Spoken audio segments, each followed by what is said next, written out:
Bismillahirrahmanirrahim. Assalamualaikum warahmatullahi wabarakatuh.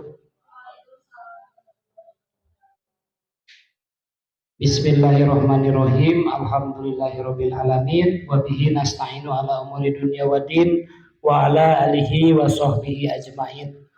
Amma ba'du.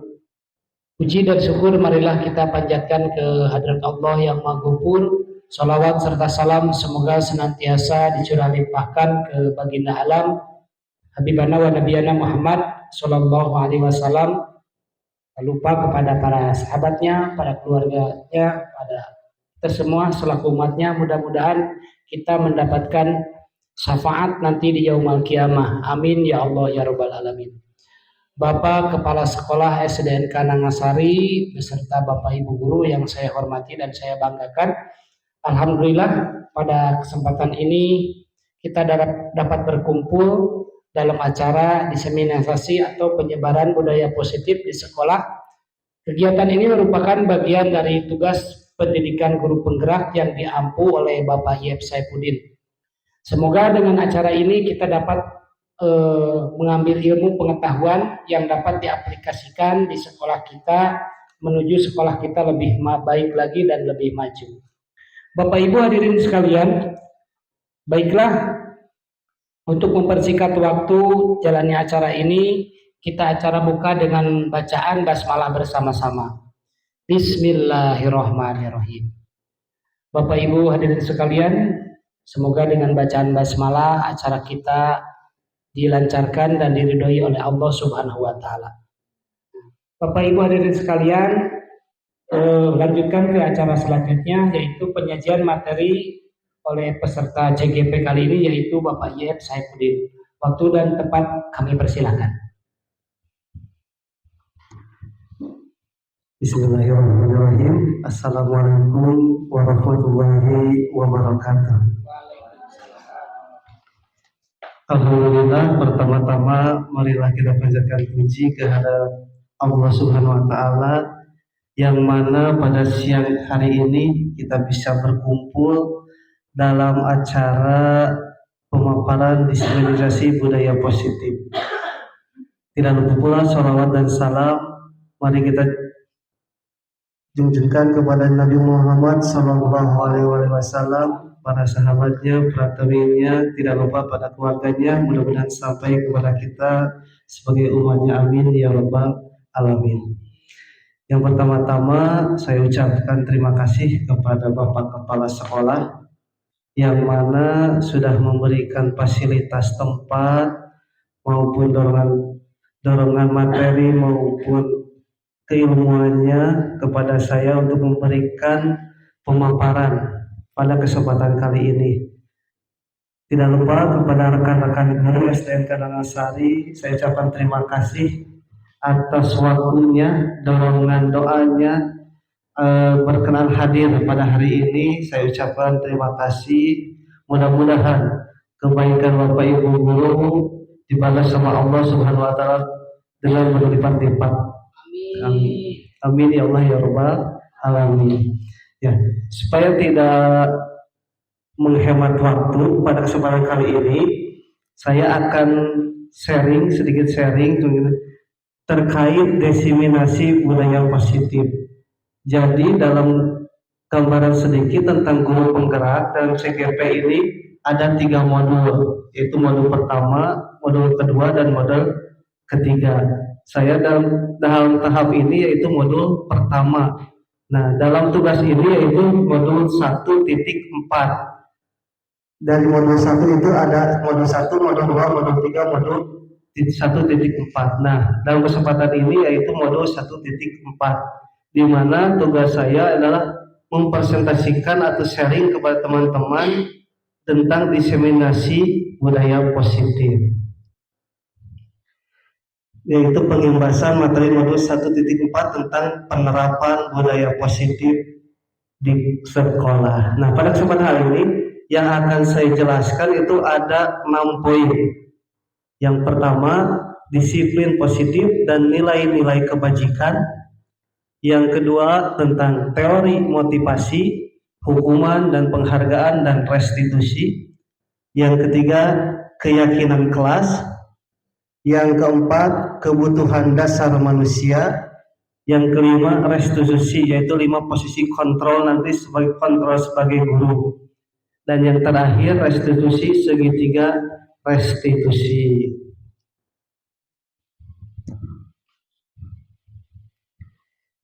Nah, sebelum ini saya akan bertanya kepada Bapak-bapak sampai Ibu Guru, apakah setuju atau tidak ya? Jika yang pertama pemberian hukuman dapat mendisiplinkan siswa, setuju tidak Bu? Setuju, hukuman dapat mendisiplinkan siswa. Yang kedua, pemberian hadiah meningkatkan prestasi siswa, apakah setuju atau tidak Bu? Bisa, setuju. Yang ketiga, guru harus bisa memberikan solusi bagi setiap siswa yang bermasalah. Setuju tidak guru? Setuju. Oke, yang terakhir, guru berperan sebagai teman bagi siswa. Setuju? Ya, kita lanjut dulu ya tentang apa itu budaya positif. Nah, di sini budaya positif adalah perwujudan dari nilai-nilai atau keyakinan universal yang diterapkan di sekolah. Itu adalah budaya positif. Nah, konsep-konsep inti untuk menciptakan budaya positif itu ada 6 komponen. Yang pertama, disiplin positif. Yang kedua, motivasi perilaku manusia. Yang ketiga, keyakinan kelas sekolah. Yang keempat, kebutuhan dasar manusia. Yang kelima, posisi kontrol guru. Dan yang terakhir, segitiga restitusi.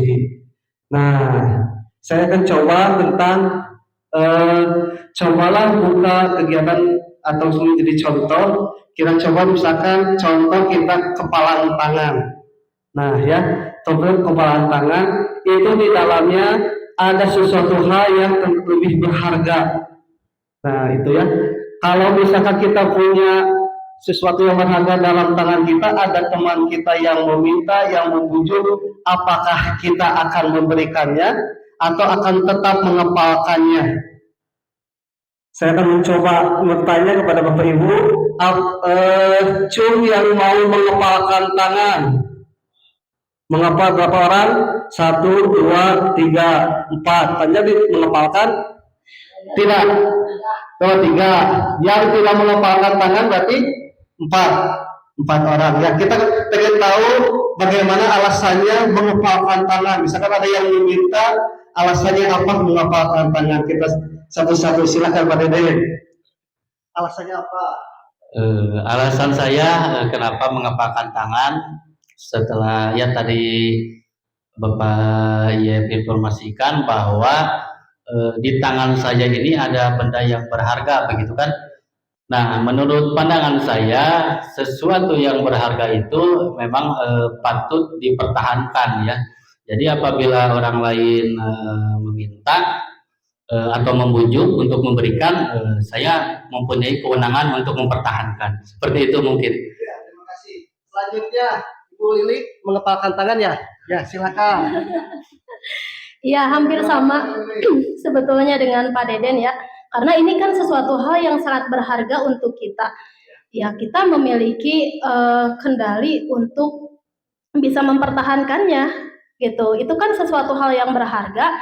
Untuk mendapatkannya pun mungkin kita butuh usaha yang lebih gitu, dan pada kondisi tertentu saya bisa saja tidak memberikannya karena sesuatu hal yang untuk mendapatkannya pun saya itu sulit gitu, sesuatu yang berharga tersebut gitu. Biasa sekali. Selanjutnya yang masih mengepalkan Bapak Arif ya. Enggak jadi. Ya, selanjutnya berarti yang tidak mengepalkan tangan ya. Pak Dego dulu ya, silakan.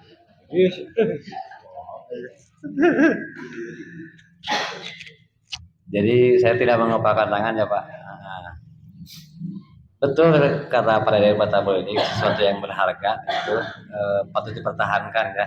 Tapi terkadang kita juga kalau bicara hati, misalkannya hati dengan rekan teman, sesuatu yang kita pertahankan, contoh kita mendapatkan ilmu bla bla bla dan sebagainya, ketika teman kita meminta, nah makanya saya membuka tangan itu memang tergantung dari apa sih yang dipegangnya sih kalau saya itu ya gitu.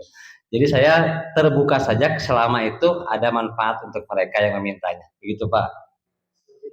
Yang tidak menghafal kata silakan Bu Mai dulu, silakan Mai.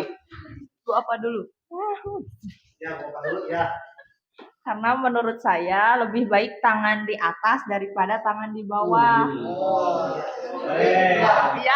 silakan Mai selanjutnya.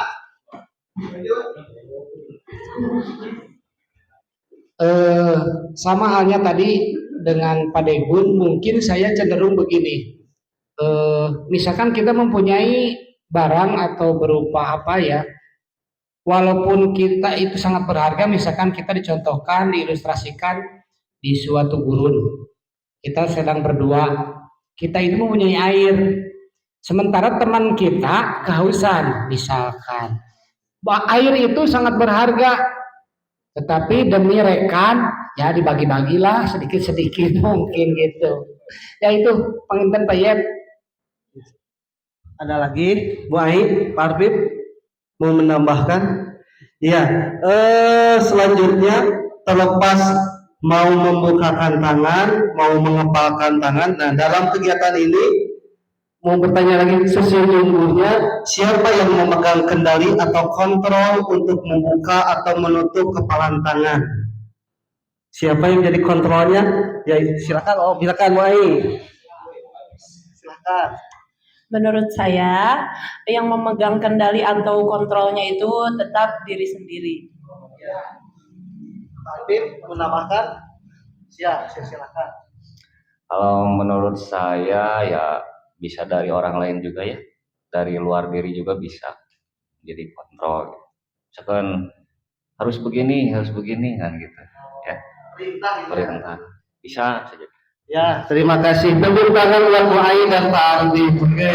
Jadi ya, betul. Jadi sesungguhnya yang bukan kendali itu boleh yang terpenting diri kita maupun ada arahan dari orang lain. Ya. Selanjutnya, nah perubahan paradigma yaitu dari kontrol tentang kontrol, yaitu dari Dr. William Glasser, yaitu teori kontrol, yaitu yang pertama menurut beliau ilusi guru mengontrol murid ya. Jadi paradigmanya kita sebagai guru itu apakah bisa mengontrol murid atau tidak? Bisa. Nah, dalam William Glasser itu guru itu tidak bisa mengontrol murid gitu. Selanjutnya, menurut William Glasser, ilusi bahwa kritik dan membuat orang merasa bersalah dapat menguatkan karakter. Ya, itu juga misalkan gini, kalau kita sebagai guru itu memvonis siswa gitu ya. Jadi kamu tuh salah. Jadi itu akan merasa bersalah kepada siswa. Jadi karakter siswanya itu tidak akan muncul gitu, potensinya itu. Selanjutnya, ilusi bahwa semua penguatan positif, efektif dan bermanfaat. Ya, penguatan kita, paradigma kita, pola pikir kita bahwa semua penguatan positif itu pasti akan efektif dan bermanfaat. Tapi menurut William Glasser itu, kalau kita misalkan penguatan positif itu justru tidak akan bermanfaat, jadi terbalik. Jadi misalkan kita ada misalkan siswa yang bagus, misalkan aduh kasih itu bagus, terus rajin. Jadi kalau kita penguatan positif itu tidak akan bermanfaat juga di sama anak. Menurut Glasser itu jadi karakternya itu mungkin karena terlalu banyak dipuji kali gitu ya, jadi bosan gitu. Katanya. Selanjutnya, ilusi bahwa orang dewasa memiliki hak untuk memaksa, ya misalkan kita sebagai orang dewasa, misalkan guru nyuruh ke siswa, tulis ini. Nah itu kan sifatnya misalkan memaksa karena kita orang dewasa atau guru gitu. Tapi menurut dasar itu tidak akan menjadi karakter siswa yang baik karena nanti suatu saat ada efek pendek dan efek panjangnya. Jadi efek panjangnya akan siswa itu jadi tertekan, jadi maling, jadi mulut marah nantinya gitu. Oke, selanjutnya. Nah, bagaimana seorang bisa merubah paradigma stimulus respon kepada pendekatan teori kontrol? Ya, stimulus respon misalkan saya berpikir kebutuhan saya itu sama dengan orang lain. Padahal menurut teori kontrol William tadi, kebutuhan kita itu berbeda. Kebutuhan saya dengan Pak Arfin itu pasti berbeda. Kebutuhan Ibu Ai sama Ibu Nova itu pasti berbeda. Kebutuhan kita pun dengan siswa pasti berbeda. Selanjutnya, semua orang melihat yang sama. Semua orang melihat hal yang sama, tapi dalam konteks setiap orang memiliki gambaran yang berbeda-beda. Itu selanjutnya, kita mencoba mengubah orang agar berpandangan sama dengan kita, padahal kita harus berusaha memahami pandangan orang lain. Jadi harus memahaminya baik gitu ya. Kepada seseorang misalkan yang tidak bisa merubah, misalkan contoh sehari-hari, mulai kepada bayinya tidak bisa merubah langsung, itu juga bisa. Jadi harus memahami pandangan terhadap si AA-nya gitu ya. Baik. Oke, selanjutnya, perilaku buruk dilihat sebagai salah satu kesalahan. Semua perilaku memiliki tujuannya. Nah, ini juga suka begitu. Kita melihat agak buruk ke siswa ya. Jadi suatu kesalahan, misal siswanya terbawa, padahal siswa itu memiliki tujuan, perilaku tujuannya. Oke, orang lain bisa mengontrol saya, padahal hanya Anda yang bisa mengontrol diri Anda. Jadi pendapatnya orang lain itu bisa mengontrol saya, padahal hanya kita sendiri yang bisa mengontrol diri sendiri ya gitu. Saya bisa mengontrol orang lain, Anda tidak bisa mengontrol orang lain. Nah, misalkan kita pendekatannya seperti dalam guru, kita bisa mengontrol siswa kita, padahal prinsipnya itu saya tidak bisa mengontrol orang lain. Jadi tidak bisa misalkan mengontrol si Adam, Alpia tidak bisa, ya begitu. Jadi hanya diri sendiri Adam yang bisa mengontrolnya, gitu ya. Jadi kita tidak bisa memaksakan, tidak bisa memenuhi keinginan atau mengontrol orang lain. Gitu. Selanjutnya, pemaksaan ada pada saat bujukan gagal. Pemaksaan terus kolaborasi dan proses mencari pilihan-pilihan baru. Pemikiran kalah menang, tidak ada yang kalah ya. Tadinya berpikir menang terus ya gitu. Nah, selanjutnya tentang disiplin. Nah, disiplin ini berasal dari bahasa Latin disiplina yang artinya belajar. Makna asal dari kata ini berkonotasi dengan disiplin diri dari murid-murid Socrates dan Plato. Disiplin ini diri membuat orang menggali potensinya menuju sebuah tujuan, apa yang dihargai. Namun dalam budaya kita, makna kata disiplin telah berubah menjadi sesuatu yang dilakukan seseorang pada orang lain untuk mendapatkan kepatuhan. Kecenderungan umum adalah menghubungkan kata disiplin dengan kenyamanan, bukan dengan apa yang kita hargai atau mencapai suatu tujuan mulia. Disiplin positif merupakan salah satu cara penerapan disiplin yang bertujuan untuk menumbuhkan kesadaran serta memberdayakan anak untuk melakukan sesuatu tanpa sogokan, ancaman maupun hukuman. Jadi tidak terlepas dari sogokan, ancaman, hasil disetrap gitu, atau misalkan dibunuhan lawan mengaku. Jadi itu disiplin positif itu dari intrinsik diri sendirinya ya gitu, kesadaran dari kesadaran diri sendiri, yaitu tentang sudah diterapkan tentang yang tadi nilai kebajikan universal itu tentang profil pelajar Pancasila. Yang pertama, beriman, bertakwa kepada Tuhan Yang Maha Esa dan berakhlak mulia. Selanjutnya yang kedua, berkebinekaan global. Yang ketiga, bergotong royong. Yang keempat, kreatif. Yang kelima, bernalar kritis. Selanjutnya terakhir, mandiri. Ini profil pelajar Pancasila. Nah, motivasi perilaku manusia itu motivasi itu dibagi dua, yaitu intrinsik dan ekstrinsik. Intrinsik dalam diri, ekstrinsik di luar. Yang pertama,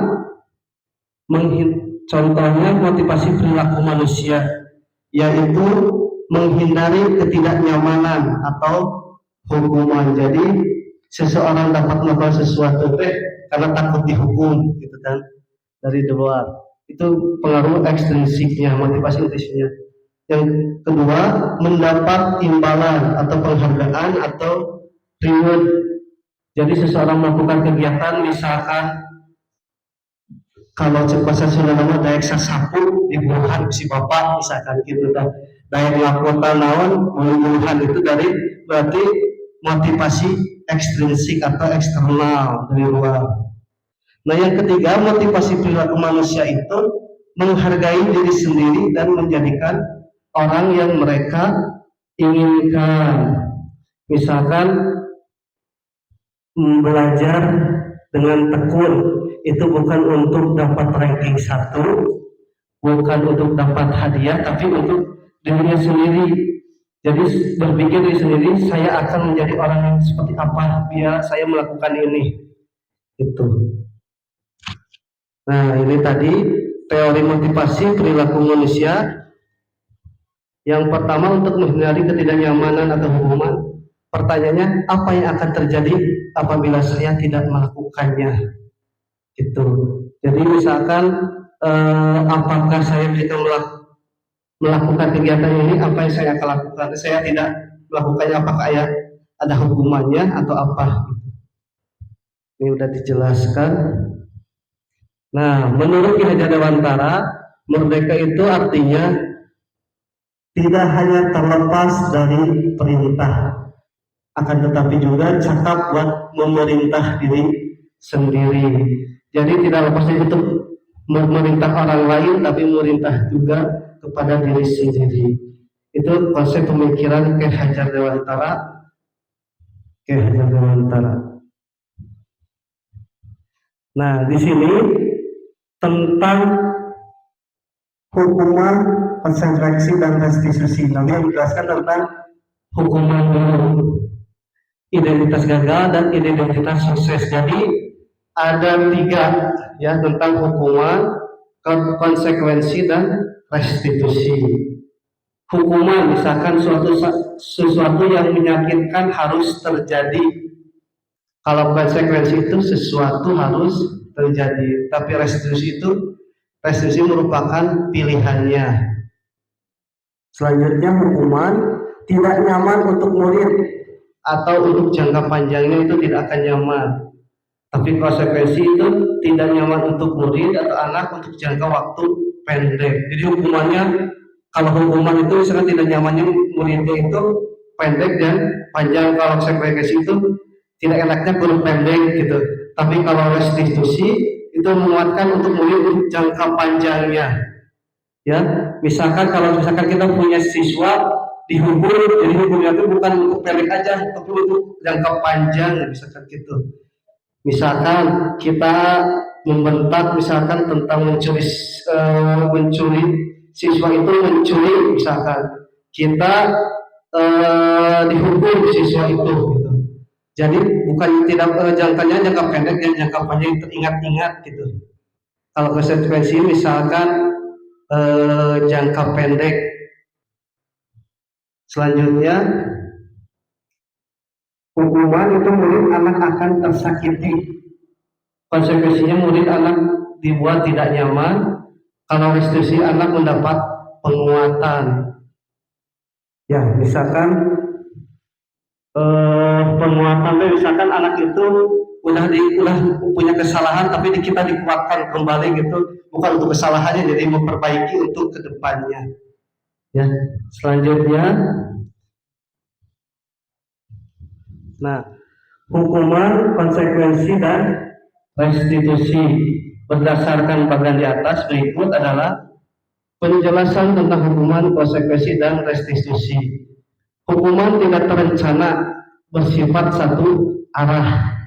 Jadi misalkan kalau kita langsung satu arah oleh guru misalkan gitu, bisa berupa hukuman fisik. Fisik itu misalkan suruh lari gitu ya. Kalau fisik suruh push up. Gitu. Kalau misalkan menyapu itu hukuman fisik bukannya? Fisik juga ya. Fisikis, kalau fisikis belum dimarahi gitu ya. Atau kata-kata kasar.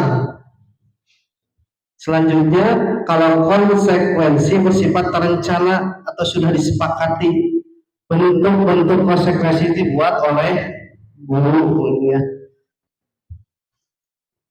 Selanjutnya, restitusi adalah proses menciptakan kondisi bagi murid untuk memperbaiki kesalahan mereka sehingga mereka bisa kembali pada kelompok mereka dengan karakter yang lebih kuat. Nah, kira-kira menurut Ibu dan Bapak, misalkan di sini kita bisa membedakan apakah ini konsekuensi atau hukuman. Misalkan nomor 1, mencatat 100 kali di dalam buku. Kalimatnya, saya tidak akan terlambat lagi karena terlambat sekolah. Kira-kira ini konsekuensi atau hukuman? Hukuman. Setuju, Bu? Karena apa?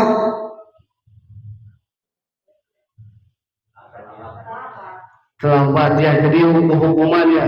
Tuh. Yang kedua, lari mengelilingi lapangan basket 2 kali karena terlambat hadir di sekolah. Hukuman atau konsekuensi? Konsekuensi atau hukuman? Kalau menurut hukuman. Oke, kita lihatkan. Yang ini, lari mengelilingi lapangan basket 2 kali karena terlambat hadir di sekolah. Kalau ini ada yang lain ya, tadi ada yang lari. Lari mengelilingi lapangan 2 kali karena terlambat 10 menit pada pelajaran PJOK. Ini ya konsekuensi atau hukuman? Konsekuensi. Kalau yang atas, bedanya apa? Ada yang bisa menjelaskan? Ada dulu. Kalau untuk yang pertama, lari mengelilingi lapangan basket 2 kali karena terlambat hadir di sekolah. Nah, itu menurut saya itu hukuman dikarenakan tidak ada aturan yang disepakati oleh siswa. Beda halnya dengan yang di bawah, lari mengelilingi lapangan 2 kali karena terlambat 10 menit. Nah, 10 menit, kata 10 menit itu otomatis sudah diketahui oleh siswa. Mungkin seperti itu. Ya, selanjutnya. Ada yang mau menambahkan? Ya, silakan Pak Degun. Jadi ini hukuman ya atau ini konsekuensi ya? Enggak, kalau saya dua-duanya sanksi sih. Oh, sanksi. Iya, dua-duanya sanksi. Mungkin saja muncul seperti itu karena memang sudah sepakat. Ada kesepakatan, jadi sudah ada kesepakatan antara guru dan murid. Jika anak-anak terlambat, maka hukumannya mengelilingi lapang. Jika terlambat 10 menit, sama saja sih, ini statusnya terlambat kan, tidak memandang 10 menit terlambat. Benar juga tadi kata Pak Deden, mungkin saya tadi yang atas hukuman, yang bawah sanksi gitu. Ya, kalau menurut saya dua-duanya sanksi ya, karena latar belakangnya sudah ada kesepakatan. Seperti itu Pak. Lain, Bu Lili, silakan. Ya. Untuk yang pertama itu menurut saya hukuman ya, karena itu ada konteks fisiknya gitu, mengelilingi lapangan, lari mengelilingi lapangan. Nah, sama ya, tidak ada kesepakatan dulu sebelumnya. Nah, yang kedua itu menurut saya itu masuk dalam konsekuensi. Kenapa masuk ke dalam konsekuensi? Ya, hampir sama ya dengan tadi yang disampaikan oleh Pak Deden. Tapi tambahannya karena ini dalam pelajaran PJOK, nah ketika murid itu diperintahkan untuk lari mengelilingi lapangan karena terlambat, ini bisa menjadi sebuah kalau olahraga kan harus ada pemanasan dulu ya. Jadi menurut saya itu tidak termasuk ke dalam hukuman karena konteksnya pelajaran olahraga. Justru kita diharapkan sebelum berolahraga itu ada pemanasan terlebih dahulu, walaupun dia kondisinya terlambat gitu. Arfi mau coba silakan. Sama ya baik. Bu Opa. Ya di sini bebas. Menurut saya bingung saya juga ini Pak Yet, kalau merujuk ke bahasan dari Bu Lilik ini sama-sama dua-duanya ada fisiknya. Mengelilingi lapangan basket 2 kali, mengelilingi lapangan 2 kali, sama fisik. Cuman yang dititik beratkannya tadi kalau hukuman itu tidak direncanakan atau tidak disepakati. Jadi bingung apa Pak Yet. Kan cenderung yang terakhir itu emang disepakati. Tapi yang pertama tahu ini disepakati dulu apa enggak ini? Iya, soalnya di sini ada 10 menitnya. Betul kata tadi pada ada 10 menitnya. Kalau ini terlambatnya 2 jam apa gimana ini? Soalnya tidak tahu, ada kurang spesifik lah mungkin. Sama Bu Ai jawabannya? Ya, jadi tidak bisa langsung eksekusi atau hukuman gitu ya. Terlihat apakah ada awalnya dulu ada apa komitmen dengan siswanya atau tidak. Tapi kita coba ini sama tadi yang kegiatannya fisik. Berarti identik kalau fisik itu karena hukuman makanya gitu. Tapi kalau di sini kita lihat, misalkan kalau olahragawan tadi Nurdi bilang mereka nyambung masa kedik mereka kita fisik sekolah olahraga Allah gitu, jadi disambungkan meski terlambat jadi langsung karena kegiatan pemanasan gitu disambungkan. Tapi kalau misalkan yang ini lari ke lapangan 2 kali karena terlambat hadir, apakah bisa cara lain misalkan atau nambahan 15 menit lagi sesudah istirahat gitu kan. Jadi konsekuensinya ini. Tapi balik lagi tadi garis benang tengahnya yaitu apakah ada direncanakan atau tidak, atau misalkan ada sudah kesepakatan, intinya ya gitu ya. Berarti harus ada kesepakatan antara guru dan siswa. Berarti jadi tinggal aturan aja, kesepakatan gitu ya. Oke, lanjut. Terima kasih. Nah, sekarang dihubung oleh penghargaan, bahwa penghargaan berlaku sama dengan hukuman dalam arti meminta atau memujuk seorang melakukan sesuatu untuk memenuhi suatu tujuan tertentu dari orang yang meminta atau memujuk. Dorongan eksternal dan akan ada faktor ketergantungan. Nah, selain dihukum juga, itu penghargaan juga itu hampir sama dengan dihukum. Kenapa? Misalkan gini, menurut konsep ini, kita biasa setiap akhir tahun memberikan reward kepada siswa, misalkan 3 besar gitu, peringkat 1, peringkat 2. Nah, tapi dalam konsep ini itu kurang baik. Kenapa? Karena yang misalkan siswa kita itu ada 30 siswa, tapi yang diberi hadiah itu 3-an. Jadi ada korban 27 tentang penghargaan tersebut gitu. Ya, jadi kita memberi penghargaan kepada 3 menurut konsep ini, yang 27 jadi korban gitu, kecuali mau dikasih semua hadiahnya gitu menurut konsep ini. Nah, beberapa dampak dari pemberian penghargaan itu pengaruh jangka pendek dan jangka panjang. Selanjutnya, penghargaan menghubung, penghargaan mengurangi ketepatan, penghargaan tidak efektif, penghargaan merusak hubungan. Selanjutnya, restitusi. Restitusi adalah proses menciptakan kondisi bagi murid untuk memperbaiki kesalahan mereka sehingga mereka bisa kembali pada kelompok mereka dengan karakter yang lebih kuat.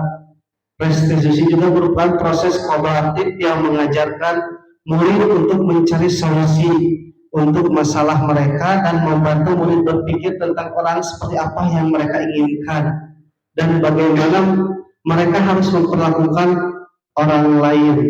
Itu restitusi, berarti harus proses kolaboratif ya. Ciri-ciri restitusi bukan untuk menebus kesalahan, namun untuk belajar dari kesalahan. Selanjutnya, restitusi itu untuk memperbaiki hubungan. Restitusi adalah tawaran, bukan paksaan. Restitusi fokus pada karakter, bukan pada tindakan. Restitusi mencari kebutuhan dasar yang mendasari tindakan. Restitusi mengembalikan murid yang berbuat salah pada kelompoknya. Demikianlah penjelasan mengenai motivasi, hukuman, dan penghargaan secara restitusi sebagai upaya-upaya yang dapat dilakukan dalam membangun budaya positif di sekolah. Tentunya untuk mewujudkan hal ini membutuhkan proses yang tidak bisa dilakukan dalam waktu singkat, tidak bisa dengan membalikan telapak tangan. Itu proses ini juga membutuhkan keterlibatan semua pemangku kepentingan di sekolah. Jadi tidak bisa dalam budaya positif ini tidak bisa oleh satu orang, dua orang, itu semua harus terlibat di kepentingan sekolah itu. Dan waktunya pun tidak waktu singkat, bukan sehari dua hari. Jadi lumayan agak lama untuk membudayakan budaya positif. Selanjutnya tentang keyakinan kelas. Mengapa keyakinan kelas bukan peraturan keras? Ya. Mengapa kita memiliki peraturan tentang? Nah, kita berpikir yang pertama, mengapa kita memiliki peraturan tentang penggunaan helm pada saat mengendarai kendaraan roda dua? Sebelum jadi peraturan itu, kenapa buat aturan kudu pakai helm? Jadi manfaat pakai helm itu apa itu Pak Arfin?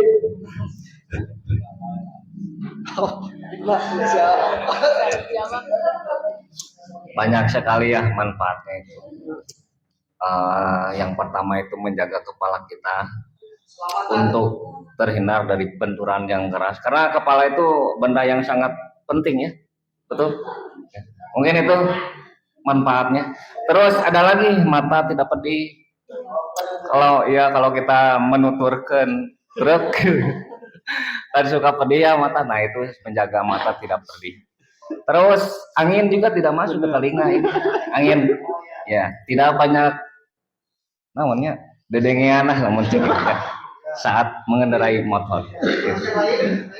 Mungkin ada yang mau menambahkan? Ya, luar biasa. Berarti kata kuncinya itu untuk keselamatan ya Pak Afif, karena sangat vital. Jadi ada untuk kepala, mata, dan telinga gitu ya. Jadi dibuatlah ada aturannya. Nah, yang selanjutnya, mengapa kita memiliki peraturan harus datang tepat waktu pada saat mengikuti pelatihan? Kira-kira apa? Ada yang bisa? Yang mau mencoba? Pak Afif dulu. Oh, Pak Afif dulu. Oh, Pak Afif dulu. Peraturan harus datang tepat waktu. Ya tentu saja ya. Itu yang pertama, panitia sudah mengatur waktu dari mulai awal sampai akhir. Itu kaitannya dengan jam materi ataupun narasumber ya. Kalau dikaitkan dengan dana ya, dana pelatihan itu kan cukup besar kalau event pelatihan. Ketika menggunakan narasumber lebih, kalau narasumber profesional kan hitungnya per jam. Ya, misalkan kalau mulainya jam 8, ketika peserta datangnya jam 8:30, jelas setengah jam itu sudah terpotong. Kalaupun lebih pasti narasumber meminta lagi tambahan dana untuk jamnya. Mungkin pada seperti itu Pak, tepat waktu itu. Yang lain, berarti time is money gitu ya. Nah, benar-benar juga bentuk kedisiplinan ada lagi. Oke, lanjut. Setuju. Nah, untuk mendukung motivasi intrinsik, kembali ke nilai-nilai keyakinan. Keyakinan lebih menggerakkan seorang dibanding mengikuti serangkaian peraturan-peraturan. Jadi lebih karena keyakinan ya dibanding peraturan. Kadang peraturan suka dilanggar, tapi keyakinan jarang. Karena berkaitan dengan hati penginten gitu. Nah, manakah contoh keyakinan kelas? Oke, keyakinan kelas. Kira-kira keyakinan kelas itu yang mana, yang kanan atau yang kanan atau yang kiri? Keyakinan kelas yang biru bukan ya?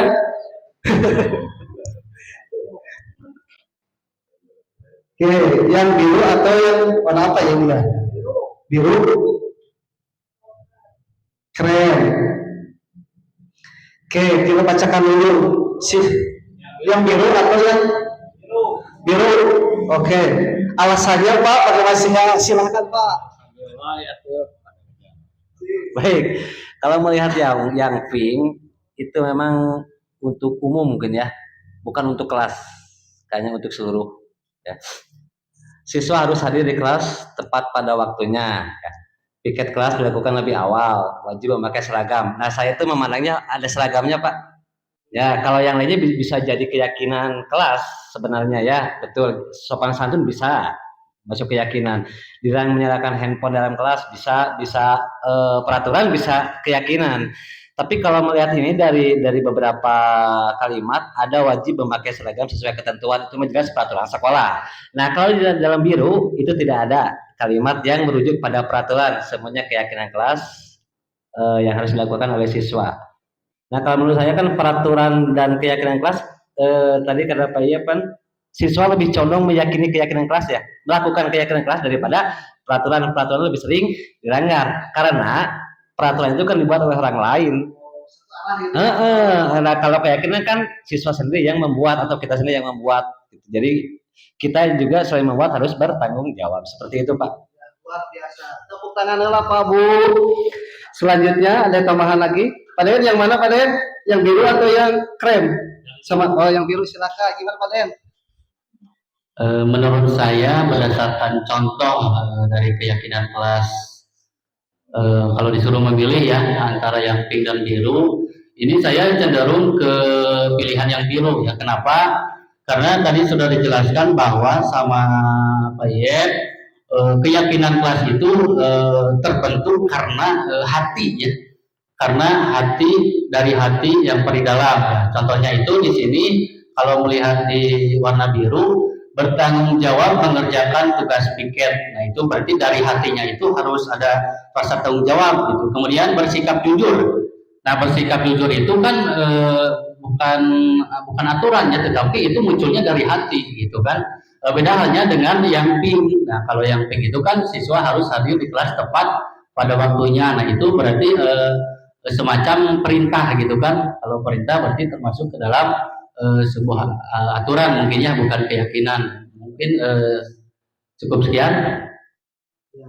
Terima kasih Pak Den. Tepuk tangan. Bu, ada lagi? Bu Ain mau?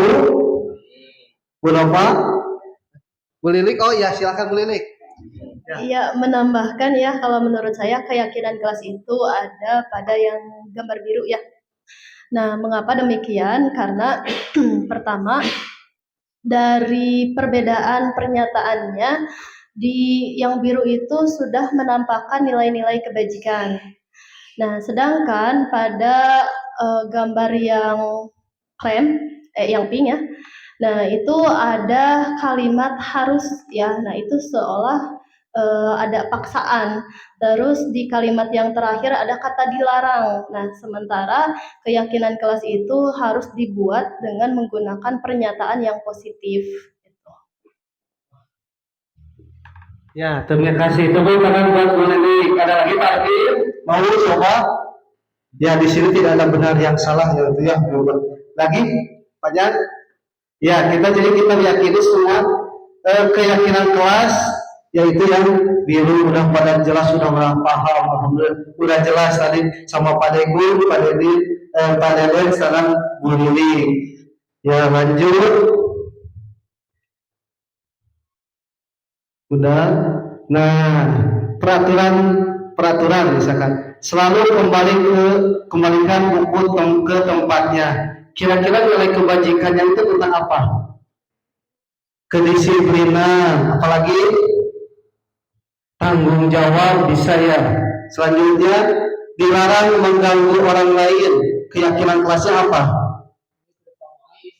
Baik, mengganggu orang lain. Kira-kira kan kenyamanan, betul, kenyamanan apa lagi lah? Kenyamanan, menghormati orang lain bisa ya. Menghargai, saling menghargai, betul Ibu Ai. Ada lagi Ibu Ai? Lanjut, hadir di sekolah 15 menit sebelum pembelajaran dimulai. Keyakinan kelasnya adalah disiplin bisa, komitmen bisa ya. Dilarang melakukan kekerasan, kenyamanannya, keselamatan bisa katanya. Selanjutnya dilarang menggunakan narkoba. Apa artinya? Kesehatan ya, kesehatan berarti ya. Bergantian atau menunggu giliran, antri kesabaran ya, kesabaran. Menggunakan masker sama kesehatan. Jangan berlari di kelas atau koridor, keselamatannya. Oh ada keamanan ya. Jadi keyakinan kelas dibuat berdasarkan betul tadi kesepakatan antara guru dan siswa dan bersifat universal dan menilai-nilai kebajikan anu namanya. Peraturan bisa dibuat oleh guru dan bersifat satu arah. Dari peraturan satu arah yang tadi udah jelas ya tadi sama Pak Deko, Pak Deden, Bu Luli udah jelas ya. Jadi bisa membedakan peraturan dan keyakinan kelas. Nah, jadi budaya positif itu pertama itu dari peraturan kelas, kemudian lebih meluas keyakinan kelas menjadi lingkungan positif dan terakhir menjadi budaya positif. Nah, prosedur pembentukan keyakinan kelas bisa nanti di lain waktu ya kita buat keyakinan kelas. Kita lanjut. Nah, ini gambarannya kesepakatan kelas. Nah, sekarang lanjut ke posisi kontrol. Posisi kontrol itu ada 5, yaitu penghukum, pembuat rasa bersalah, atau teman, pemantau, dan manajer. Jadi kita tinggal nanti dijelaskan kita di posisi mana sebagai guru, apakah penghukum, apakah pembuat bersalah, atau sebagai teman, atau manajer. Contoh penerapannya ya, kita lihat dulu video penerapan kita sebagai apa jadi guru kira-kira ya, apakah ayah abimah penghukum gitu. Kita lihat dulu video berikut.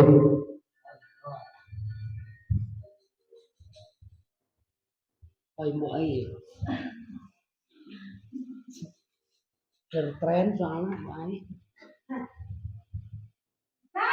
Aduh. Sonia. Adam. Terlalu terlambat. Kamu deh pasti terlambat. Saya Apa? Apa coba? Alasan kamu apa lagi? Kapan sih kamu tidak terlambat? Malas sekali ya kamu jadi anak. saya Dasar pemalas. Gak kapok-kapok sih kamu. Sudah berapa kali terlambat? Sana, kamu keliling lapangan basket 2 kali. kenapa saya harus ke lapangan basket, Bu? Kenapa? Kamu melawan ibu? Berani-beraninya jawab. Sudah terlambat, masih berani jawab pula. Sekarang, keliling lapangan basket 5 kali sekalian. Biar kapok. Cepat, pergi sana ke lapangan basket. Nah, ini tadi penghukum ya, sekarang pembuat merasa bersalah.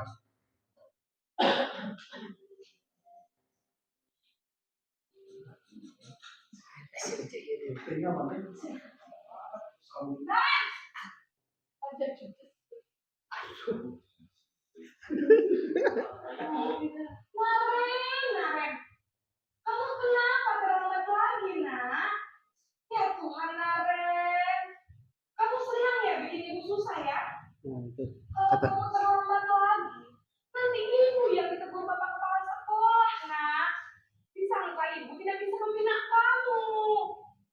Tuh, gimana ini? Maaf, Bu. Duh, Gusti Naren. Kamu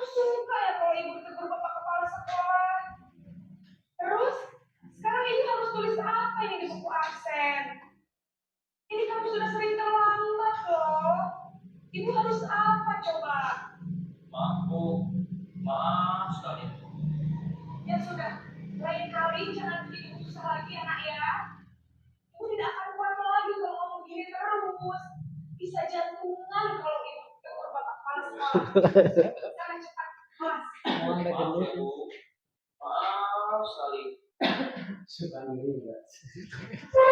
Nah, ini sebagai posisi teman ya.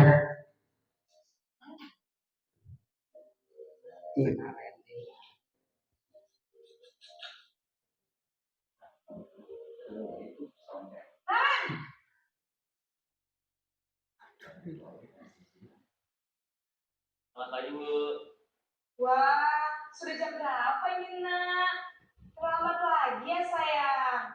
Iya Bu, habis ibu saya lupa bangunkan saya Bu. Kamu malah menyalahkan ibu kamu. Kamu bukannya anak yang larinya paling kencang. Kok terlambat sih? Iya Bu, saya memang terlambat bangun tadi. Jadi biarpun saya lari kencang, tetap gak terkejar Bu. Ya sudah sana. Nanti lain kali larinya lebih kencang lagi ya. Biar gak terlambat lagi. Bikin seneng ibu. Demi ibu. Bisa kan? Bisa lah Bu. Ya sudah sana masuk kelas. Ibu beresin urusan absen kamu. Kamu ini ada-ada saja. Sekarang posisi pemantau atau monitor ya. Ibu wah, model.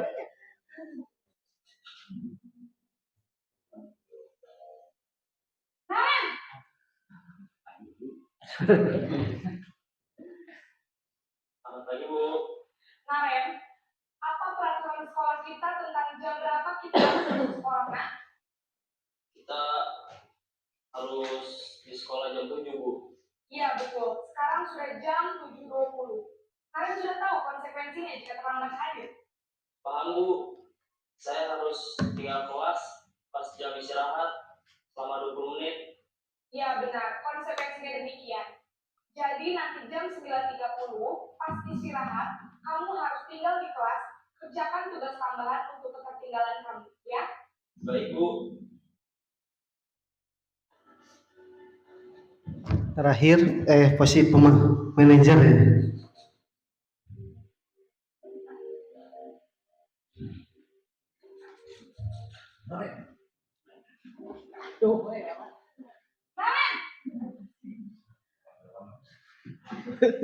Selamat pagi Bu. Selamat pagi, Naren.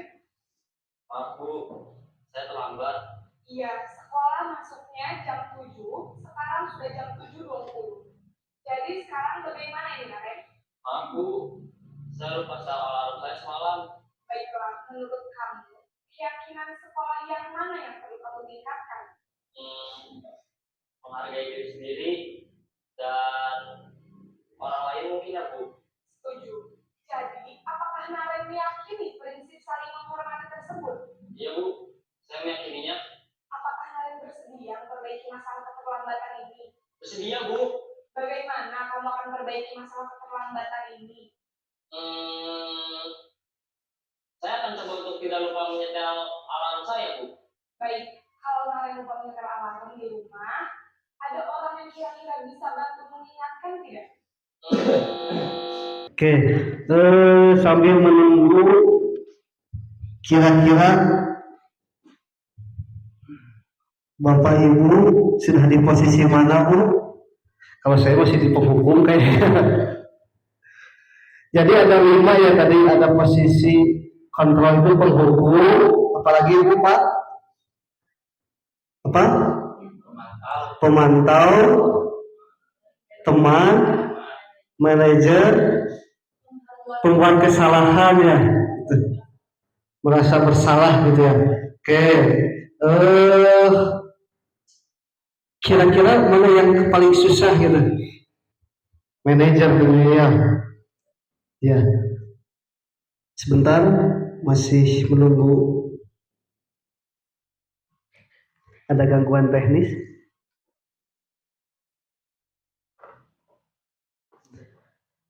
Sambil menunggu silakan mencicipi hidangan yang sudah disediakan oleh panitia MUK. Silakan sok Bu, Bu Ayi, mangga Pak.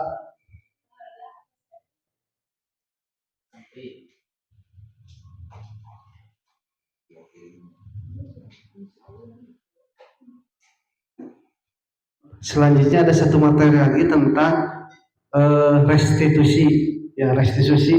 Jadi restitusi itu adalah segitiga restitusi itu cara menyelesaikan kasus gitu, masalah. Tapi tidak semua kasus atau masalah itu bisa direstitusi tentunya. Jadi tidak tergantung tingkat kasusnya seperti apa gitu. Apakah langsung aja diberi solusinya, apakah harus restitusi atau apa, tergantung kasusnya gitu. Kalau kasus kriminal masa harus direstitusi gitu kan, langsung aja. Jadi restitusi itu cara menyelesaikan masalah, tapi tidak semua masalah bisa restitusi gitu. Jadi ada.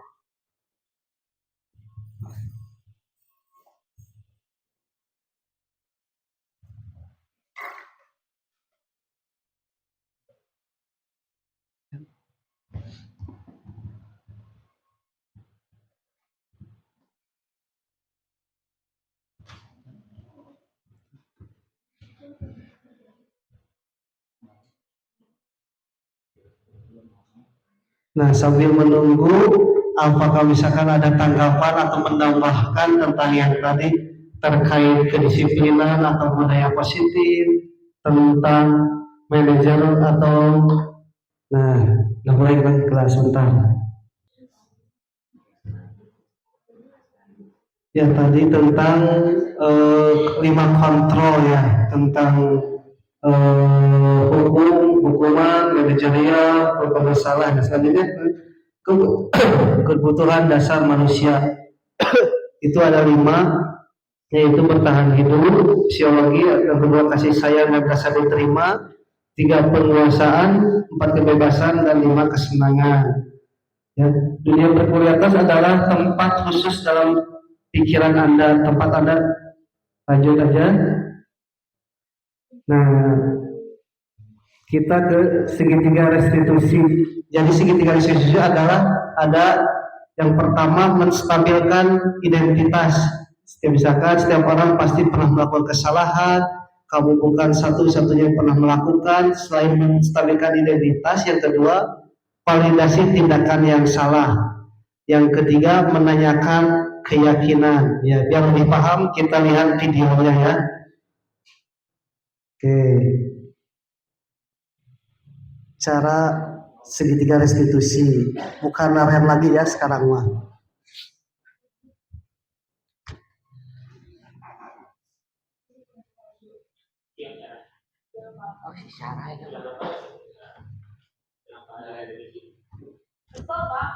Nah, ini menstabilkan identitas.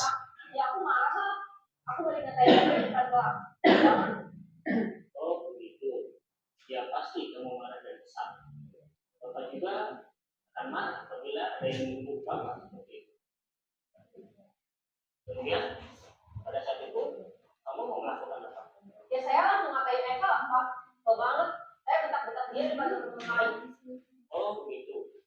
Pasti kamu melakukan seperti itu karena suatu alasan tertentu kan? Iyalah, saya diam saja Pak. Ya saya bela diri lah. Masa saya dituduh tukang fitnah? Ya wajarlah. Mempertahankan harga diri itu sesuatu yang penting Bapak. Beruntung kamu tidak bertindak lebih kegabalan. Hanya membentak-bentak. Iya Pak. Untung saya masih bersabar dan Ini tindakan yang salahnya. berurus pada Pak. Saya pasti bela diri lah. Ya pasti ya. Tapi kamu memilih untuk tetap bertahan dan bersabar. Kamu memilih untuk tidak berbuat lebih parah lagi. Nah, sekarang coba kita lihat lagi tindakan kamu yang mentak-mentak Eka di kelas. Tindakan kamu itu Nah, menanyakan keyakinan yang ketiga. atau prinsip kamu ya? Enggak lah Pak. Sampai Pak dari rumah. Jadi keyakinan atau prinsip mana yang sesuai dengan keinginan kamu? Ya, saya sebenarnya sangat menghargai orang lain. Mungkin saat itu saya menjadi emosi. Jadi tidak menunjukkan sikap itu. Kamu meyakini tidak? Menghargai orang lain itu penting buat kamu. Yakinlah Pak. Iya. Kita harus saling menghargai. Namun Ada juga keyakinan yang kita sepakati yang perlu kita jalankan. Apabila kita sedang marah, bukan? Ya, saya bisa lebih proaktif mulai dengan diri sendiri. Saya bisa jadi lebih sabar, mengambil keputusan untuk berpikir mau apa selanjutnya. Kira-kira kamu bersedia memperbaiki masalah ini tidak? Sedia, Pak. Kalau kamu memperbaiki masalah ini, kamu akan menjadi orang seperti apa? Saya akan menjadi orang yang bertanggung jawab kali ya, Pak. Dan nanti satu aksi. Iya. Menurut kamu, bagaimana rasanya menjadi orang seperti itu? Ya nyaman lah, bangga bisa bersabar dengan hati. Baiklah kalau begitu. Yuk kita pikirkan bagaimana memperbaiki masalah ini.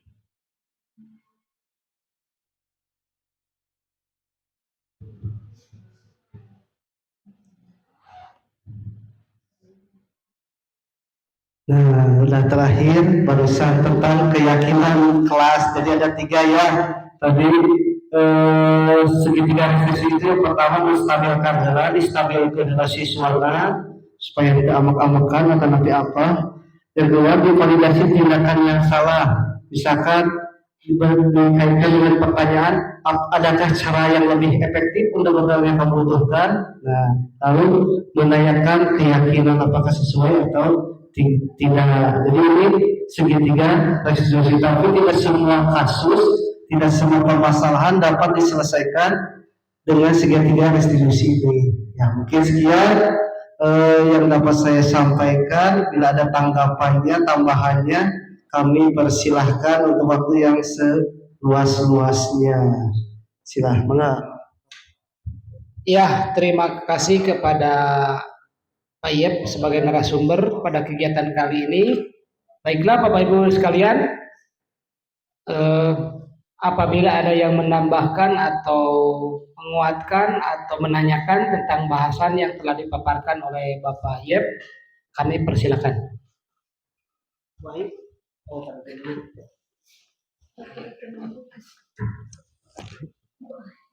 Bu Aing maaf. Baik, terima kasih atas waktunya.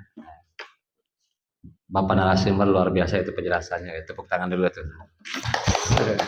Terima kasih atas penjelasannya itu. Jadi saya juga ada sedikit bayangan Pak ya, dengan penjelasan Bapak. Yang 3 pertanyaan tetap Pak. Yang pertama itu kita membahas tentang hukuman dan kesepakatan konsekuensi ya gitu. Nah di sekolah itu yang jadi apa yang harus diterapkan itu hukuman atau konsekuensi atau kedua-duanya seperti itu Pak. Gitu ya. Kalau menerapkan hukuman jelas, apalagi kalau ada kaitan dengan fisik Pak. Gitu. Ini nyambung ya. Jadi pertanyaan nomor 1A itu ya. Nomor 1A itu bolehkah kita melakukan sedikit tapi sedikit fisiknya itu ya, contoh cubit kecil gitu, seperti itu ya Pak. Itu yang pertama Pak. Yang kedua tadi kalau tidak salah dengar tentang penghargaan Pak. Ya tentang penghargaan itu tadi Bapak tadi bilang mencontohkan bahwa kita itu jika memberikan penghargaan akan berdampak ya Pak. Nah contohnya ketika di kenaikan kelas ya Pak. Oke, pertanyaannya Pak, masih bolehkah kita memberikan urutan peringkat Pak? Seperti itu. Nah, jika boleh, ya dampaknya bagaimana? Jika tidak bagaimana gitu Pak? Nah, yang terakhir Pak, kaitan dengan restitusi Pak. Nah, restitusi itu. Dicontohkan di sini ada satu kejadian lah siswa melakukan kesalahan. Tentunya ketika melakukan kesalahan seluruh siswa itu tahu dalam kelas itu ya, si anak itu cenderung itu diam pasti karena dia malu mungkin ya, dan anak-anaknya pun enggan untuk bergaul untuk sementara. Sedangkan tadi kan di keterangan restitusi itu menstabilkan atau memperbaiki kesalahan supaya anak tersebut gabung lagi ke dalam kelompoknya. Ya, untuk satu hal itu agak susah Pak. Agak susah gitu, apalagi ketika kasusnya mengejek kelompok teman yang lain. Jadi si teman itu sering dikucilkan. Nah, tips dan caranya barangkali selain dari Bapak dari rekan-rekan ada yang bisa menambahkan. Begitu Pak, terima kasih.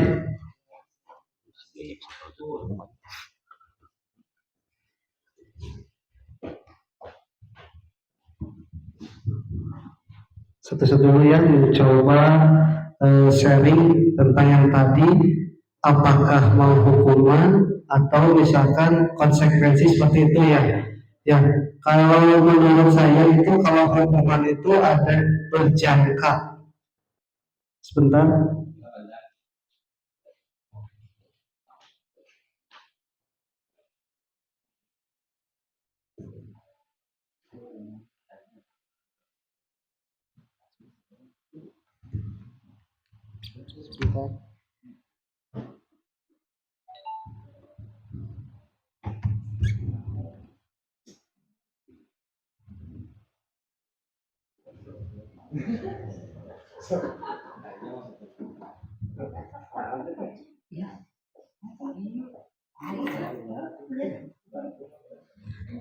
Sebentar, mau menampilkan dulu yang tadi pertanyaannya.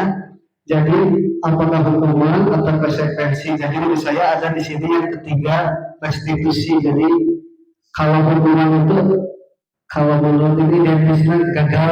Jadi untuk jangka panjang dan jangka pendeknya itu agak jelek gitu Pak. Kalau menurut di sini. Kemudian kalau konsekuensi itu agak pendek, panjangnya itu. Jadi kalau restitusi itu tidak ada pendek, tidak ada panjang. Terkait itu tadi yang ketiga, menstabilkan. Betul Pak, kemarin fakta membuktikan di lapangan itu ada kelas 5 yang kasusnya itu misalnya itu mencuri gitu Pak. Ya, mencuri itu bukan mencuri ya, membawa 4 gitu kalau nggak salah, menjual bayar 2 gitu kan. Ya, darmaji gitu. Jadi siswa itu nangis di kelas, satu orang tidak mau gabung, temannya tidak mau ke sana, kemudian misalnya pun gak mau betul. Nah, dicoba direstitusi bukan sama saya, sama guru ini, distabilkan dulu, lalu cari dirinya, dikasih keyakinan betul hal itu tidak bisa. Tapi besoknya sudah main lagi di sana, bergabung lagi. Jadi butuh waktu ya gitu. Ya, jadi tidak bisa satu hari. Makanya tadi mengaitkan hukuman dan restitusi itu, restitusi ini jangka panjang.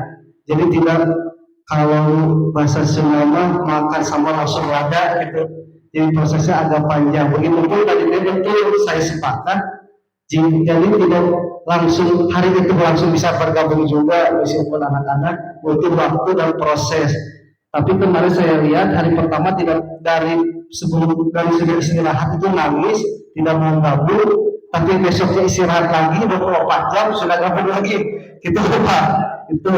Kemudian tadi lebih menguatkan lagi hukuman atau konsekuensi, jadi saya lebih ke restitusinya. Gitu. Kemudian terkait tadi kasus misalkan penghargaan atau mengasih reward, betul Pak.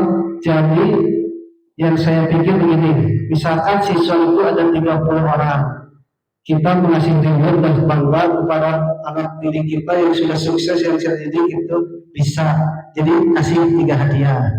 Nah, apakah dampaknya untuk yang lain? Untuk yang lain misalkan kalau secara psikologis nantinya minder, ya jadi minder. Jadi nanti lagi lah si Atadei udah pasti naik lagi, masih orang-orang real mengerjakan ulang lagi, pasti naik ke depan untuk orang-orang itu aja gitu. Jadi yang lain dah belum gak mau orang gitu kan. Seperti kasih hadiah gini, siapa yang bisa menjawab dikasih 2.000, pasti orang yang lain yang tidak benar dan mau jawab orang cici gitu. Nah, efeknya seperti itu Pak. Jadi kalau ini spesial buat saya, kalau mau hadiah semuanya aja Pak, kecuali yang tadi kata menulis apa ya, kecuali misalkan dari tidak bisa menulis, bisa terus berproses, hadiah itu pengertiannya. Tapi menurut saya seperti itu gitu. Jadi takut ada psikologi tentang ke anaknya, jadi gitu jadi malas gitu dah. Orang-orang yang mau mendapat hadiah lagi, jadi gitu baik gitu. Itu tambahan dari yang lain. Baik. Hah? Oh, ya. Ya urutan lagi seperti itu Pak. Jadi tadi ditakutkan gitu. Jadi dari 30 siswa kita ranking 3, yang 3 ini betul, tapi yang dampak lebih banyak itu 27 orang, jadi agak minder gitu di psikologinya gitu Pak. Jadi tidak boleh gitu ya, ya gitu. Jadi nanti ketagihan, jadi kalau tidak siswa tidak mendapat peringkat juga, jadi malas gitu, jadi minder, jadi banyak. Secara psikologi panggilnya gitu. Ya. Yang lain menambahkan? Terima kasih. Menurut pendapat saya itu memberikan reward itu tergantung dari situasi dan yang menanggapi reward tersebut. Ada kalanya diberikan reward itu bisa memotivasi belajar siswa, ada kalanya tidak, cenderung berdampak jelek. Dengan berbagai survei, tentunya dengan berbagai fakta di lapangan atau di kelas, ada beberapa siswa yang betul-betul meningkat setelah diberikan reward. Walaupun jangka pendeknya mungkin anak ketergantungan, tapi dalam hal belajar itu ada peningkatan. Tidak selamanya diberikan reward itu menurut saya ini jelek. Walaupun ya mungkin jangka panjangnya merasa ketergantungan. Itu saja. Mungkin yang lain? Bu Lilik, Pak Deden ada? Arbib? Jadi helm? Oh, sudah. Oh, jadi Oh, bertanya.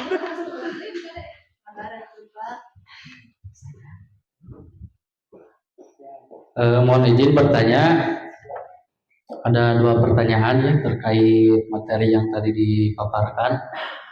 Yang pertama terkait posisi kontrol kita sebagai guru atau pendidik ya. Jadi kan ada 5 tadi disebutkan bahwa yang paling ideal atau yang paling bagus itu posisi kontrol manajer. Nah, ada salah satu contoh di kelas saya ya, kelas 4. Karakter siswa itu kan berbeda-beda ya. Ada siswa yang ketika kita tanya atau ketika kita ajak ngobrol itu ada yang aktif berbicara atau nyambung gitu. Ada juga yang ketika ditanya gitu kan, khususnya anak SD gitu, ada yang diem gitu kan. Nah, kira-kira langkah apa atau solusi apa selain posisi kontrol kita manajer gitu dengan posisi siswa yang seperti itu gitu. Kemudian yang kedua, mengapa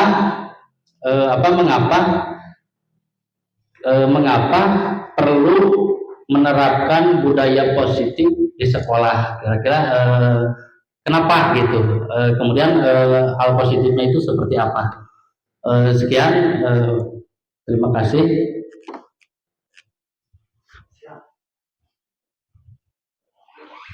Ya, yang lain?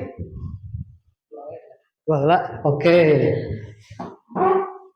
Yang pertama, langkah apa untuk meningkatkan keaktifan siswa? Ya, untuk ya, jadi meningkatkan keaktifan siswa. Jadi misalkan setiap siswa itu punya karakter masing-masing ya, ciri khas. Ada yang misalkan pasif, ada aktif gitu ya. Oke, yang pertama saya akan coba sebentar.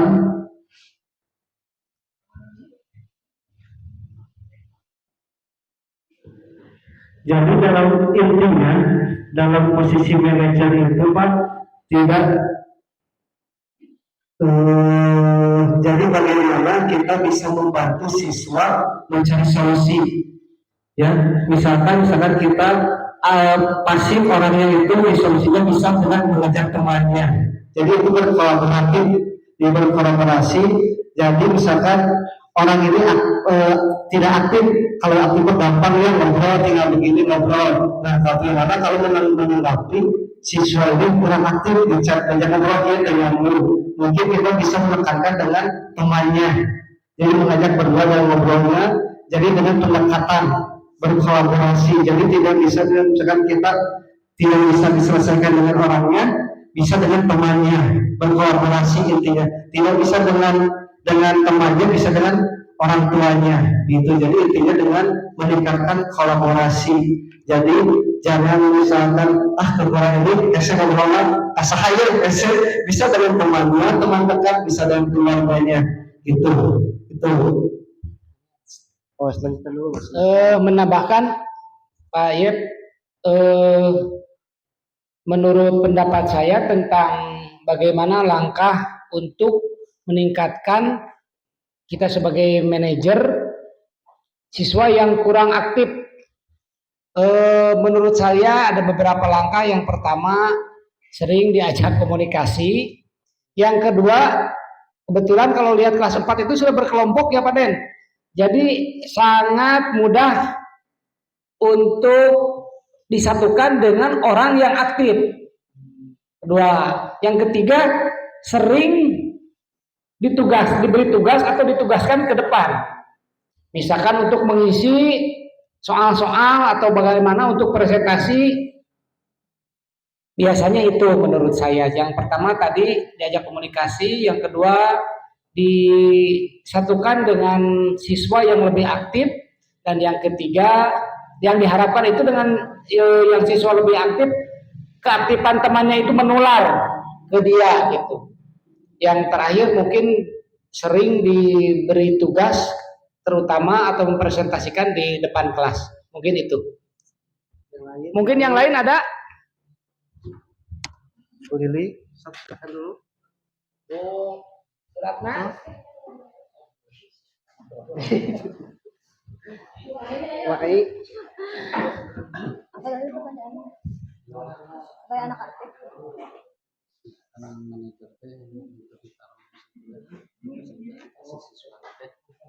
Kalau ada masalah, Ada masalah posisi suatu. Jadi terus yang nyambung. aktif dalam belajar apa ada masalah? Iya dalam. Jadi terlebat wae sekolah teh. Iya. Ditaros penyambung. Orang tua nanti sandi gitu. Faktor X mungkin. Iya sih itu. Apakah bisa menerapkan karena kontrol anu sanes itu maksudnya? Selain eta, selain manajer. Menambahkan mengenai contoh kasus tersebut mungkin tetap ya harus didahulukan dengan posisi manajer dulu gitu. Nah, berkaitan dengan jawaban murid yang tidak sesuai atau misalkan tidak nyambung gitu ya. Nah, itu kembali lagi kita harus mengetahui kira-kira latar belakangnya apa. Bisa jadi kan hal tersebut dikarenakan si anak tersebut jarang didengar ataupun memang dia itu jarang berkomunikasi di rumahnya kan, sehingga baik secara kosakata ataupun mungkin wawasannya menjadi kurang gitu kan. Nah, berikutnya memang ya yang paling penting itu adanya kolaborasi dengan orang tua, karena kita di sekolah kan waktu terbatas. Sementara di rumah itu jauh lebih banyak. Nah, walaupun misalkan ya ketika kita sudah berkomunikasi dengan orang tua, akan tetapi belum menemukan titik terang ya, barangkali kita bisa mencari referensi lain selain dari rekan yang lain atau teman sejawat.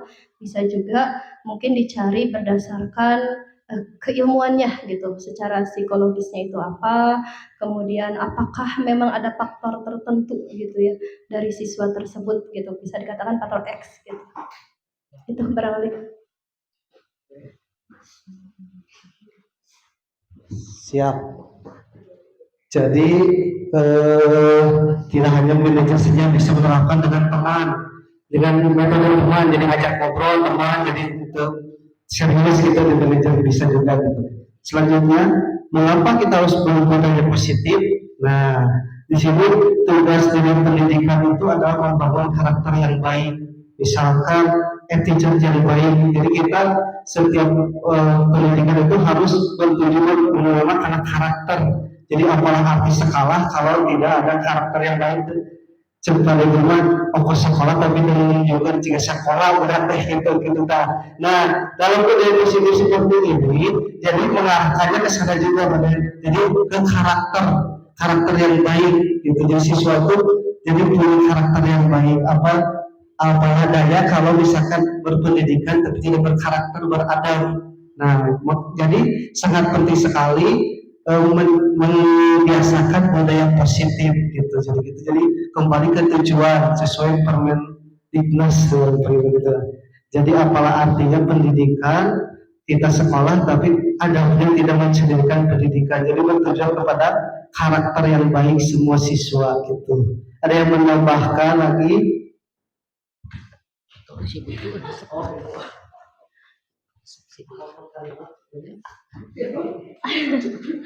Ya, menambahkan ya mengenai budaya positif ini, tentunya setiap lembaga termasuk kita di lembaga pendidikan pasti memiliki visi. Untuk mencapai visi ini tentunya harus ada komitmen penuh dari warganya, warga sekolahnya. Nah, hal ini harus dibangun dari kebiasaan-kebiasaan ataupun praktik-praktik baik. Nah, praktik-praktik baik ini tentunya akan terus berubah ya menjadi kebiasaan. Kebiasaan tersebut akan berubah juga nanti menjadi budaya gitu. Nah, diharapkan budaya yang ada di sekolah itu adalah budaya yang positif. Mengapa demikian? Karena nanti bermuaranya itu kepada visi dan juga tujuan pendidikan. Itu barangkali ya. Selain itu tambahannya budaya positif ini kan menitik beratkan terhadap nilai-nilai kebajikan, kemudian muaranya itu adalah pembelajaran yang memang berpihak kepada murid. Itu barangkali tambahannya. Mangga yang lain.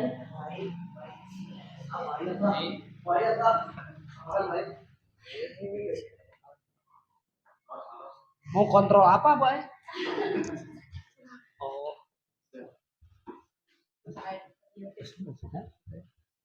Masih ada Bapak Ibu? Kalau dirasa cukup, alhamdulillah acara dari awal sampai akhir sudah selesai.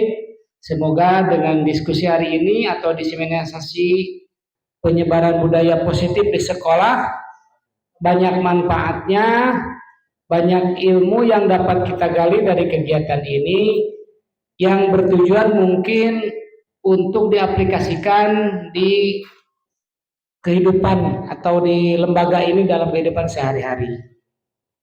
Mungkin cukup sekian dari kami. Sekali lagi kami ucapkan terima kasih kepada Bapak Kepala Sekolah yang telah memfasilitasi dan rekan guru semua dalam hari ini. Mudah-mudahan amal rekan sekalian dikejar oleh Allah Subhanahu wa taala. Mohon maaf atas segala kurangan, ditutup dengan doa Rabbana atina fid dunya hasanah wa fil akhirati hasanah wa qina adzabannar. Wassalamualaikum warahmatullahi wabarakatuh.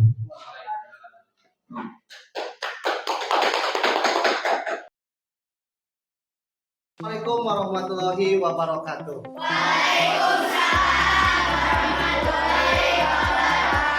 Alhamdulillah pada hari ini kita akan membuat keyakinan kelas. Ada yang tahu buat apa keyakinan kelas? Tidak. Yang tahu? Tidak. Ya, jadi kita perlu ada keyakinan kelas. Kita juga kalau minum perlu ada aturannya ya, aturannya biar apa? Biar tertib, biar aman. Nah, sekarang Bapak akan bagikan ini setiap orang nanti ditulis keyakinan kelas apa yang kalian inginkan. Jadi sekolah kelas ini pengen seperti apa kamu? Ya, keyakinan seperti apa misalkan? Mau misalkan Pak aman, tertib atau bagaimana? Bapak pengen tahu dari kamu, boleh menuliskan apa saja ya, yang kamu inginkan. Saya coba akan berikan sekian.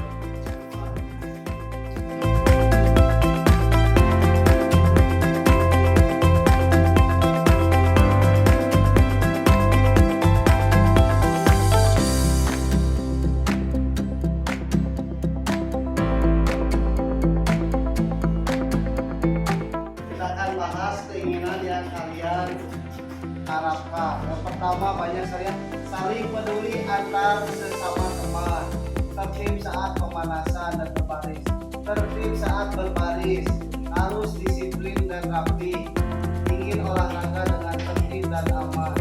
Saat pelajaran PJOK harus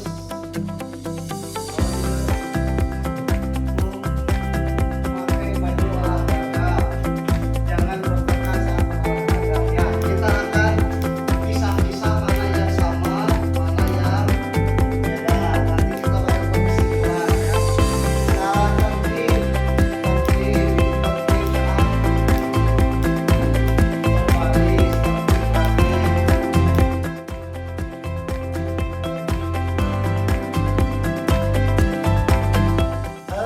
Bapak udah misah-misahkan dari pendapat kalian, keyakinan kalian, keinginan kalian.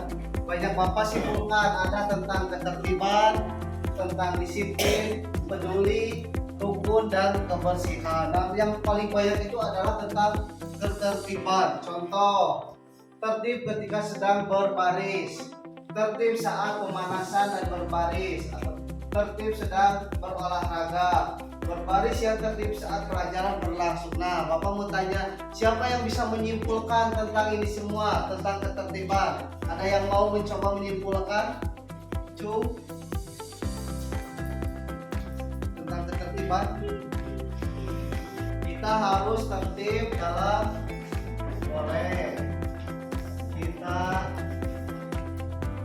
harus ada lagi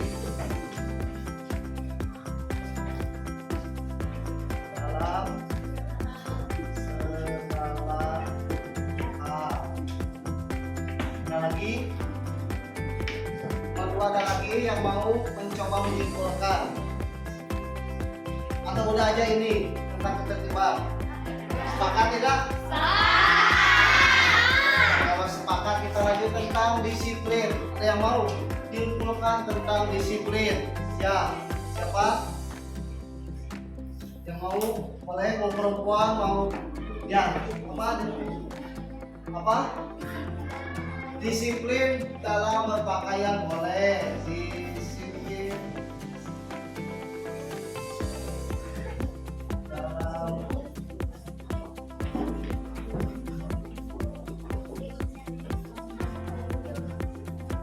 ya.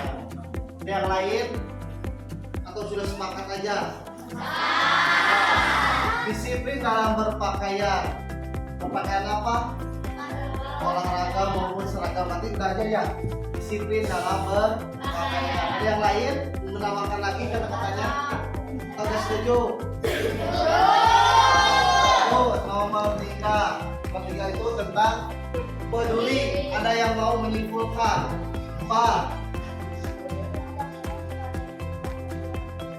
Oke, peduli terhadap teman gitu ya. Peduli terhadap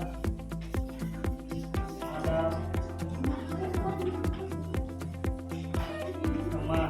Itu peduli terhadap teman ini aja. Oke. Ada yang lagi menambahkan? Enggak. Lanjut. Berarti setuju tidak? Setuju. Nomor 4 tentang menghargai atau rukun. Ada yang mau menyimpulkan?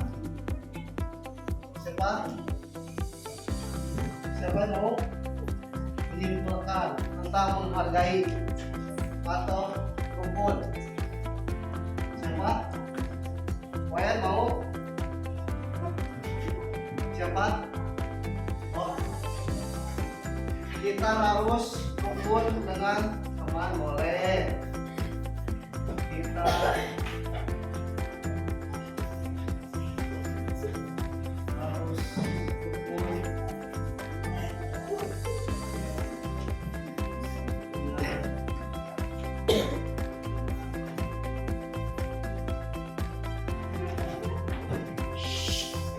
Selanjutnya terakhir, kebersihan. Ada yang bisa nyimpulkan?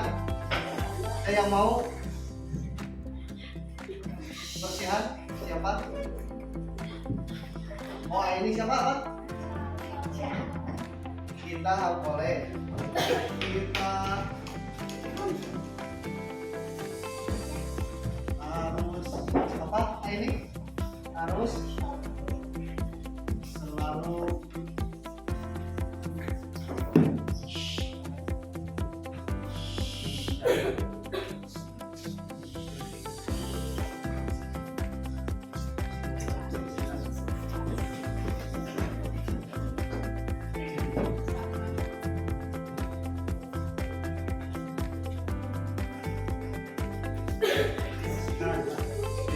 Ada lagi?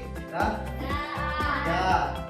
Oke, sekarang tadi udah ya. Yang pertama kita simpulkan dulu.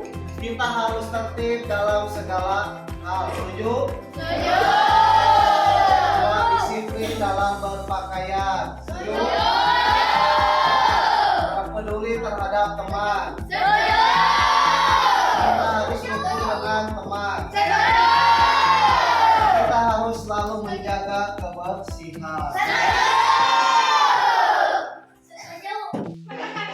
Tadi kita sudah buat kesepakatan kelas. Bapak membuat posternya ini. Yang pertama tertib dalam segala hal, disiplin dalam berpakaian, peduli terhadap teman, rukun dengan teman, menjaga kebersihan. Sudah setuju semua ya? Nah, kalau sudah setuju, ulangi. Sudah setuju semua? Kita tanda tangani kesepakatan kelas kita kelas 6 PJOK. Siap tanda tangan? Oke, semua orang, semua siswa tanda tangan di sini beserta namanya. Oke, sekarang coba dulu. Siap Kesia dulu. Oke. Laki-laki siapa? Yang dulu sob. Sob. Oke.